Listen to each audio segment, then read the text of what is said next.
തൊണ്ട തൊടാതെ വിഴുങ്ങുവാൻ ആരും തയ്യാറല്ല. കാരണം അവിടെ നിന്നുള്ള കൃത്യമായ വിവരം കിട്ടുകയാണ്. SFIക്ക് അല്ലാതെ അവിടെ പ്രവർത്തനാനുമതി ഇല്ല എന്നുള്ള കാര്യം. താങ്കൾ കുറച്ച് സമയം കൂടി തുടരുക. ശ്രീ MK ഹരിദാസ്, ഇവിടെ ഡോക്ടർ B ജയരാജ് പറഞ്ഞ കാര്യം അതാണല്ലോ ഇവിടെ രാഹുൽ മാങ്കൂട്ടത്തിൽ അതിനെ എതിർത്തിരിക്കുന്നത്. രാഹുൽ പറഞ്ഞ കാര്യം 100% ശരിയല്ലേ? ഇവിടെ എങ്ങനെയാണ് SFI എന്ന സംഘടനയെ ആർക്കെങ്കിലും ന്യായീകരിക്കുവാൻ കഴിയുക, മുഹമ്മദ് റിയാസിനെ പോലെയുള്ള മന്ത്രിമാർക്കല്ലാതെ?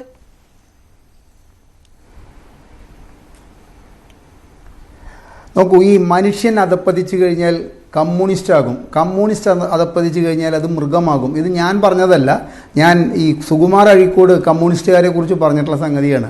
ഈ പൂക്കോട് നടന്നിട്ടുള്ള പൂക്കോട് വെറ്റിനറി കോളേജിലെ ഈ സിദ്ധാർത്ഥൻ്റെ മരണവും ആ മരണം എങ്ങനെ നടന്നു എന്നുള്ളതും നിങ്ങളുടെ മാധ്യമങ്ങളിലൂടെ അറിഞ്ഞപ്പോൾ സത്യത്തിൽ പറഞ്ഞു കഴിഞ്ഞാൽ ഈ സുകുമാർ അഴീക്കോട് എത്ര ദീർഘവീക്ഷണത്തോട് കൂടിയിട്ടാണ് അത് പറഞ്ഞത് എന്നുള്ളത് നമുക്ക് തോന്നും.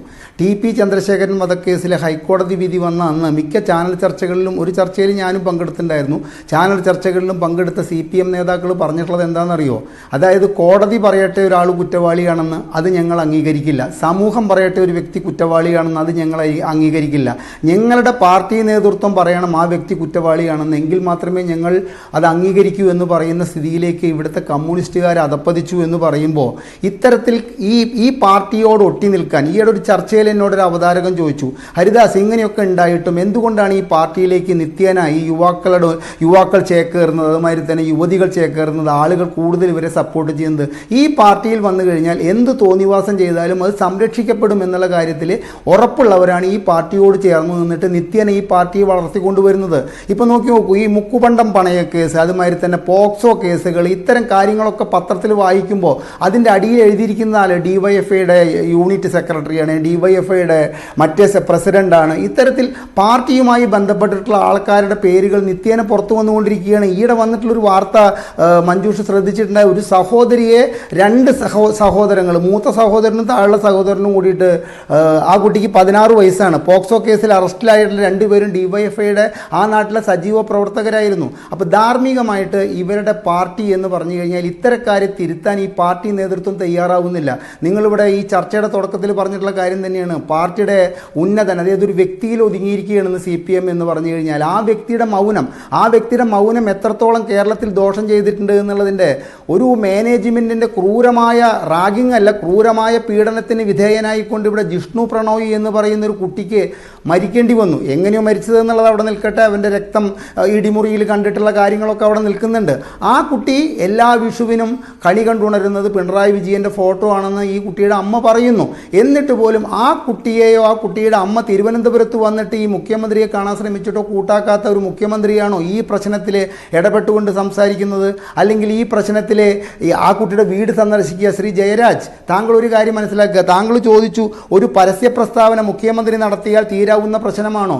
ഒരു മുഖ്യമന്ത്രിക്ക് ഒരു പരസ്യ പ്രസ്താവന നടത്തിയിട്ട് ആ വീട്ടുകാരെ ആശ്വസിപ്പിക്കാൻ വേണ്ട ചുമതല ഉണ്ട് എന്ന് വരികിൽ തന്നെ അങ്ങനെ ഒരു പരസ്യ പ്രസ്താവന നടത്തിയ കേരളം നാളെ അറബിക്കടലിൽ ഒലിച്ചു പോകുന്നില്ല.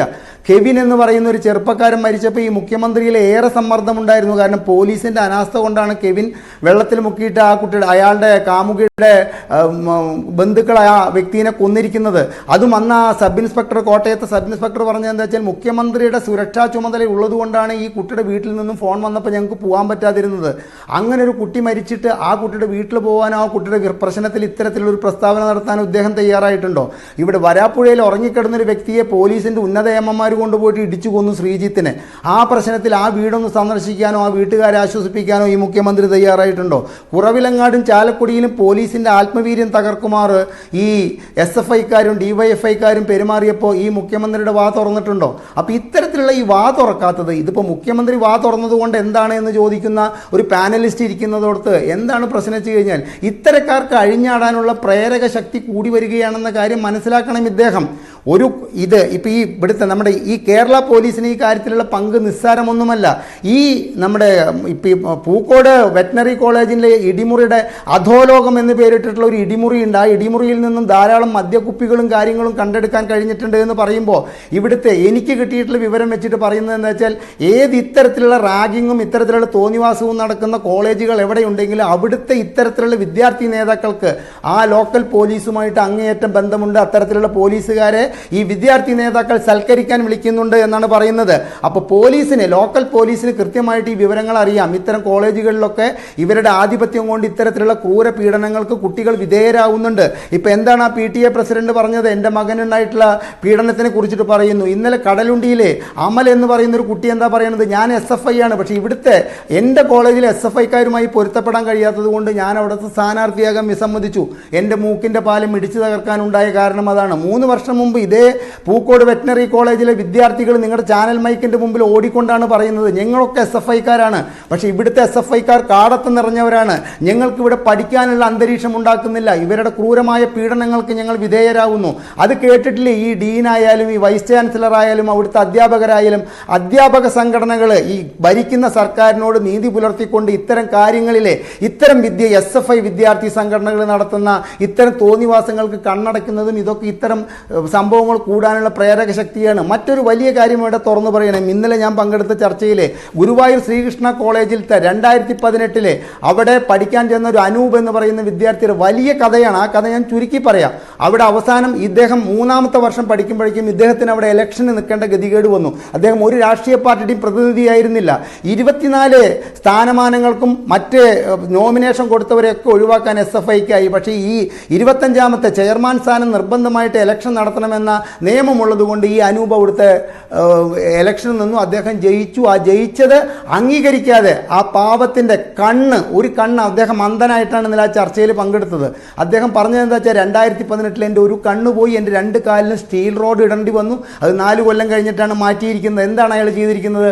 അവിടെ സമാന്തരമായിട്ടുള്ള, അതായത് ഇത്തരം കോളേജ് നിയമങ്ങൾക്ക് അനുസൃതമായിട്ടൊരു ഇലക്ഷന് നിന്നിട്ട് അവിടുത്തെ ചെയർമാനായിട്ട് അദ്ദേഹം 40 വോട്ടുകൾക്ക് ജയിച്ചു എന്നുള്ളൊരു കുറ്റത്തിന് ആ ജയിച്ച ഇലക്ഷനെ വോട്ടെണ്ണിയ ദിവസം അദ്ദേഹത്തിന് വീട്ടിൽ പോകാൻ വേണ്ടിയിട്ട് പോലീസിൻ്റെയും അദ്ദേഹം പ്രതിദാനം ചെയ്യുന്ന പാർട്ടിയുടെയും നേതാക്കൾ വന്നിട്ടാണ് അദ്ദേഹത്തെ കൊണ്ടുപോയിരിക്കുന്നത്.